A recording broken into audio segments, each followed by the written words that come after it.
இப்போ 2002 2005 வந்து ஓட்டு போட்டிருக்க ஒரு உமனுக்கு பார்ப்போம். இப்போ 1943 அவங்க டேட் ஆஃப் இயர். இப்போ அவங்க டேட் ஆஃப் இயர் போட்டாச்சு. இப்போ கைபேசி எண், அப்புறம் வந்து தந்தையின் பெயர். இப்போ அவங்க தந்தையின் பெயரும் தெரியாது, அவங்களோட எபிக் நம்பர், தாயார் பெயர் எதுவுமே தெரியாத பட்சத்தில் அவங்க டேஷ் போட்டாச்சு. ஆனால் பவுஸோட நேம் இருக்குது, கணவன் பெயர் இருக்குது. அதனால் கணவன் பெயர் போட்டாச்சு. அவங்களோட அடையாள அட்டை எபிக் நம்பர் வந்து தெரில, அதனால் டேஷ் போட்டாச்சு. இவங்க வந்து 43 வந்து பிறந்தனால இவங்களுக்கு வந்து 2002 2005 ஓட்டு லிஸ்ட் இருக்கும், ஓட்டு போட்டிருப்பாங்க.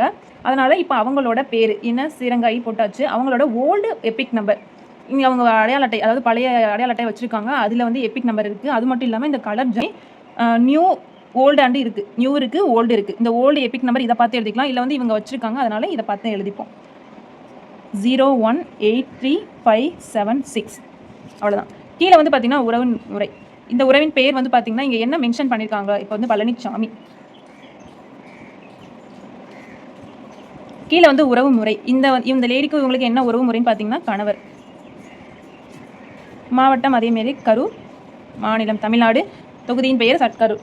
இப்போ இதெல்லாம் வந்து பார்த்தீங்கன்னா உங்கள் பிஎல்ஓ ஆஃபீஸர்கிட்ட அப்ளை பண்ணிக்கலாம். ஃபில் பண்ணணும் அவசியம் இல்லை, ஏன்னா இவங்களே ஓட்டு போட்டிருக்கனால இந்த காலம் மட்டும் ஃபில் பண்ணிவிட்டு விட்டுணும், அவ்வளோதான். கீழே வந்து சைன் போட்டு விட்டுணும்.